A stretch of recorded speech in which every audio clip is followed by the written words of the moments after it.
All right.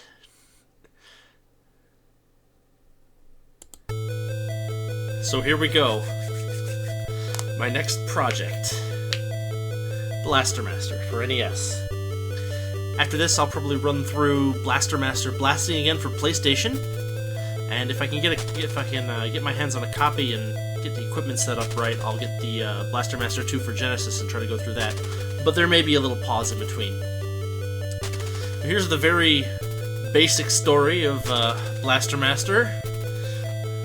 Kid has pet frog grabs the radiation, falls into hole, kid falls down hole, finds tank. How great is that? Alright, here we go.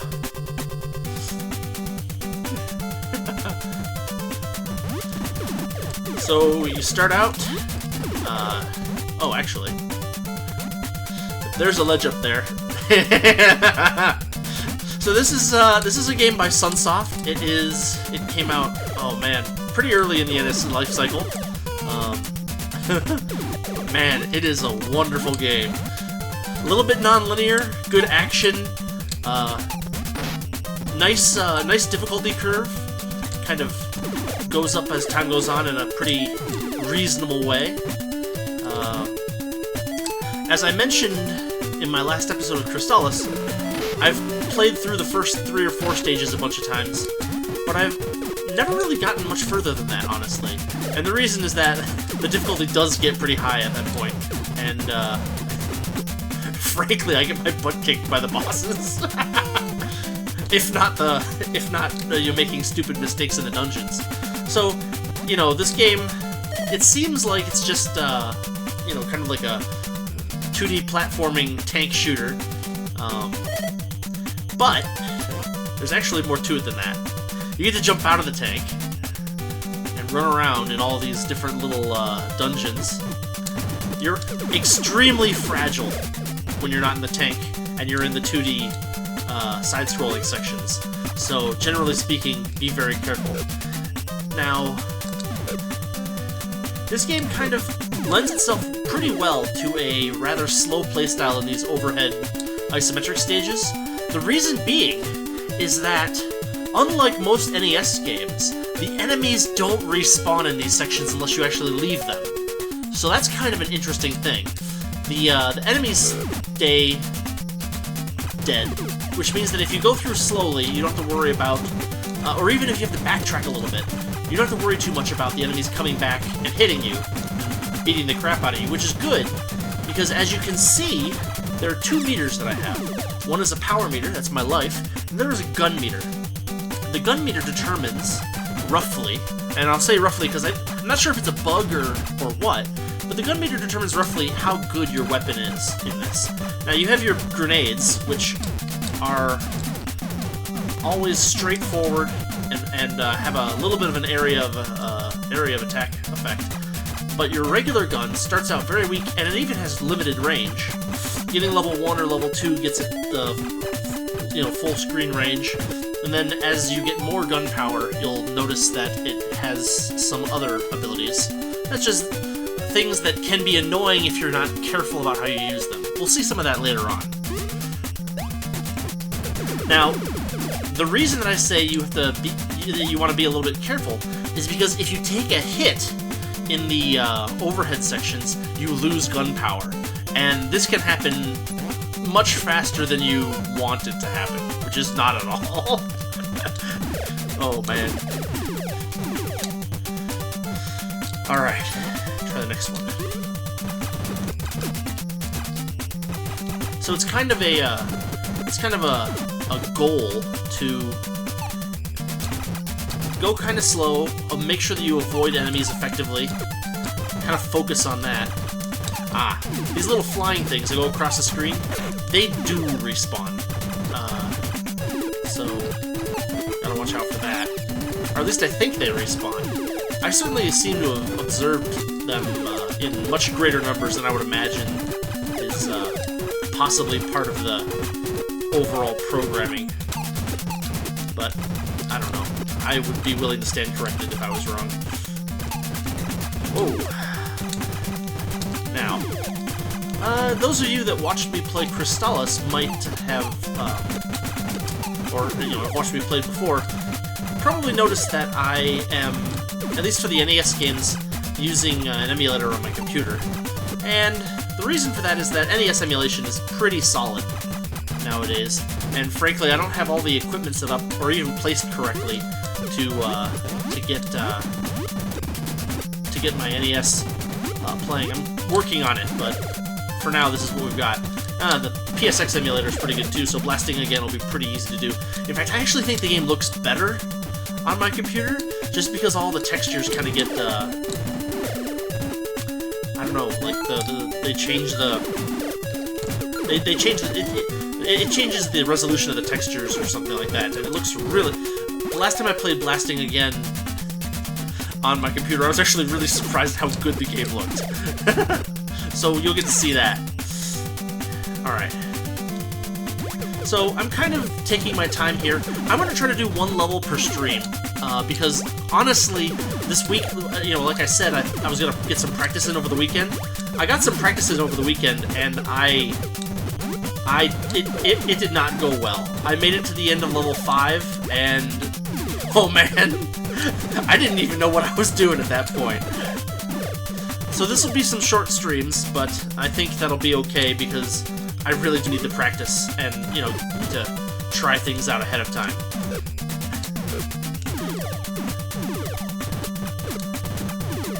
Oh, okay, so here's something to note. The shot, when you're standing, when you're facing upward or downward, does not go from the center of your character. It goes off to the side. This is something that you can either be really annoyed at, or you can take advantage of. Or at least try to. Ah, 4th level gun. We start to get curling shots. Now these, there's a bit of a disadvantage here because what the curling shots do is about one or two out of every 4 of your shots end up not quite going straight. And that means that your forward firepower drops like a rock. But if you're careful and you align yourself properly, you can use this to shoot around corners later in the game, and it is so good. Oh man. I may actually exit this space because I don't want to take hits. Alright, so you're noticing some of these pickups.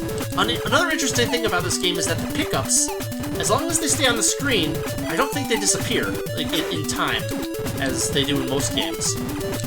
Dang it! Yeah, you'll notice that I'm already taking some hits from these things. They are not friendly. See? I don't have curling shots anymore, so whatever. There are a lot of places where you basically just...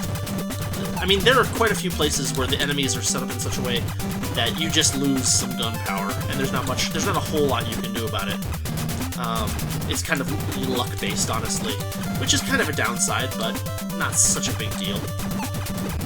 You spend a lot of the time in the tank and stuff like that, and frankly, you'll be using your grenades on bosses for the most part, unless you're really, really lucky and have full level 8 gun at the boss, which is, well, doable, but requires a little bit of persistence and a little luck. Alright. So, it looks like I've got a little bit of all of the tank power-ups. So I'll show those off a little bit once I get out of this little mini-dungeon. So one of the things about this game is the exploration. Unless you've played the game before and, you know, have memorized what's where, you don't necessarily know which of these little dungeons is going to have the boss that you need to get to finish to clear the area. So, you know, you can spend a lot of time in rooms like this, you know, hopefully gaining power-ups and not net losing power-ups. You hope, right? But it can be tough. Some of these areas are difficult. In level 4, there's, you'll see this, but there are, water barriers that are just instant death. when I get there, you'll be seeing me go a lot slower, because holy crap, those things are hard. And that has been more often than not the reason that I stopped playing the game on a given day, is because I fell in the water, and it was like, I didn't even want to fall in the water.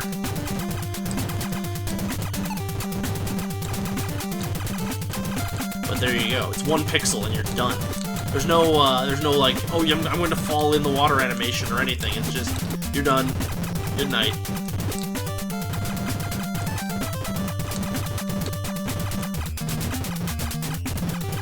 Now, because the shots when you're facing up and down are not quite lined up with the center of your character, it is imperative to get good at switching to grenades in a hurry. So, A button's grenades, B buttons are shots. Let's do this.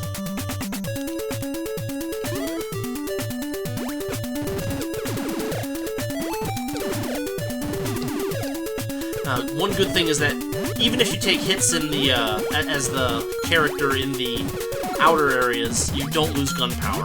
Thank goodness. That makes this game even more difficult.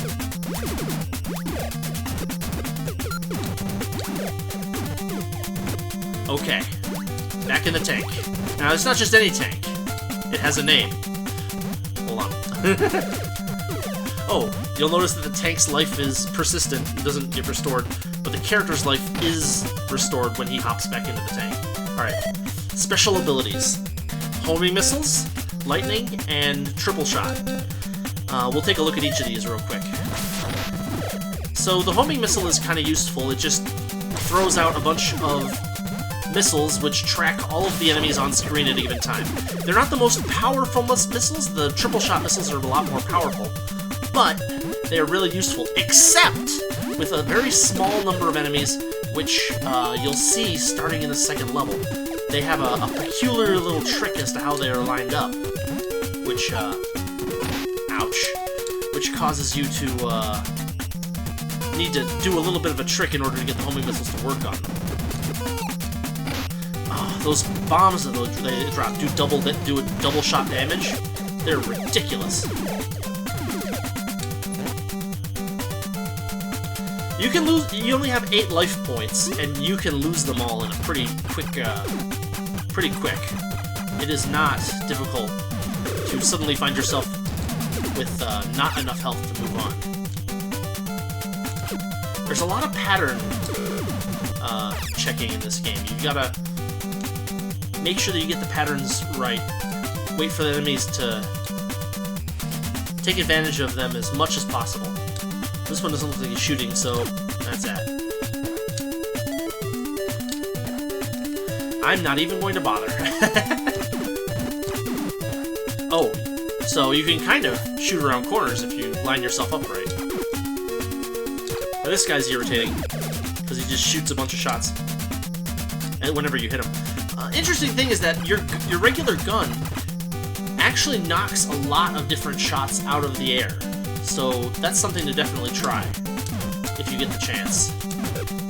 The grenade has 2 very set ranges. It either goes 2 spots if you're not moving, or goes more like 4 if you are. You have to be very careful.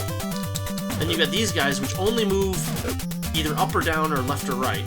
They don't move in, they're like, restricted to one axis. But they're quick, so you gotta watch out. We'll have some more trouble with them later in the couple of levels from now. So now we have Wave Shot.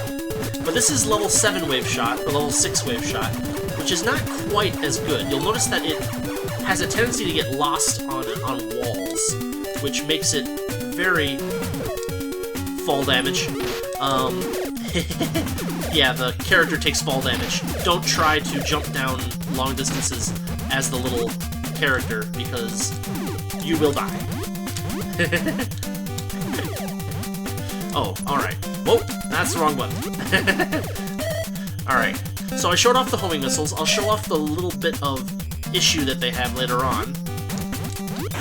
Lightning. Very powerful, very difficult to aim. Especially since this is one of those games where you go pretty close to the edge of the screen before you actually start to scroll. It only really works if you hop down and then hop up immediately. Otherwise, it is difficult to get that to be particularly useful. Notice that it just kind of goes in some random direction, too, so you don't really have control over it. Keep doing that. Finally, we got the triple shot missiles. Very simple. These missiles are pretty powerful, but you can't control their trajectory or anything like that. They just kind of spray out. Useful at taking out large quantities of enemies in a hurry. So those are the three abilities that or special weapons that Sophia the Third Nora Mark I gets in the world of Blaster Master. Well, so I've played through this game enough times. This is the correct dungeon to enter to knock out the boss. So we will make our way through here and take out the first boss and make our way to Area 2 to finish off today's stream. Well, see, right there, it takes so long for you to walk through the little thing that guy can almost make it to the point where he just body slams you as soon as you walk out. There's not much you can do about it.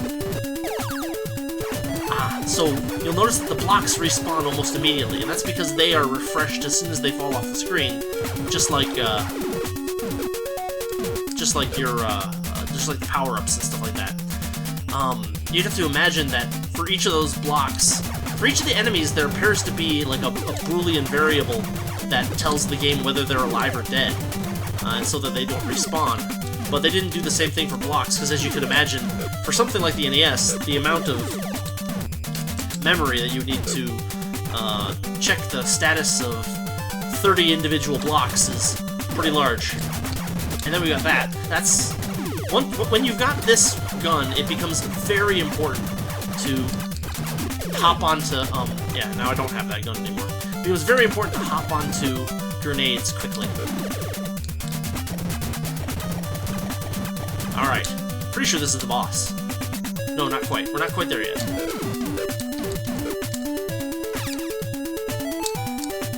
So, one good thing is that it seems to me, generally speaking, at least as far as I've gotten into the game, there's really no shortage of the special weapons that go on Sophia Mark III. Not too difficult. Here we go. This is the boss. First level boss, very easy. Basically, as he wipes into existence, jam on the grenade button. Run around, jam on the grenade button some more. If you're quick enough on the A button, you can knock him out before those rotating things have a chance to close in. Every time you take out a boss, it drops something useful. We'll see what this is in a second. No, back on the... Oh, damn it. Get on... Oh, come on! There we go. Jeez! Swimming. Pretty quick. Alright. We now have the hyper attachment to Sophia the Third Nora Mark I's attack cannon. And as you'll see, our rounds look a little bit different. And I'll show you what that is for in just a minute. As long as we can get the extremely slow-moving tank out of the water. Get me out! Oh no, I went the wrong way. So the tank is 2 blocks wide, which makes it easy to get it into places where you can get trapped, and it's a little difficult to get out. If the way that the momentum in the game works, it's very easy to kind of get stuck in a couple of places. I'll show you one right at the end of today's video. Alright, so our attacks are a little bit more powerful now, and what they are able to do is pierce the armor of certain enemies. We'll see one in a second. Actually, when I was thinking about setting this video up a couple days ago, I thought I would come over here and show how the attacks don't work. But basically, if I use the regular attack on him, it just doesn't do any damage. And then once I take him out, a gate opens up for me, like a garage door. That guy just runs into me. And then we've got mines to watch out for. But this is the end of the level. We're almost done. Just gotta kind of move real slowly. Now, if I... Hold on, let me take this guy There we go.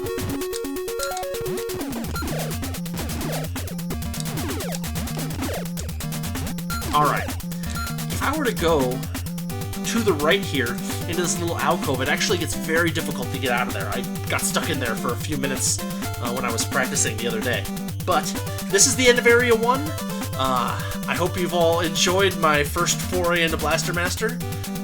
Like I said, short streams for now, because I kind of know the first 3 levels pretty well. But we'll get through this, I'll get some practice in, and hopefully you all will enjoy. Alright, see you next time.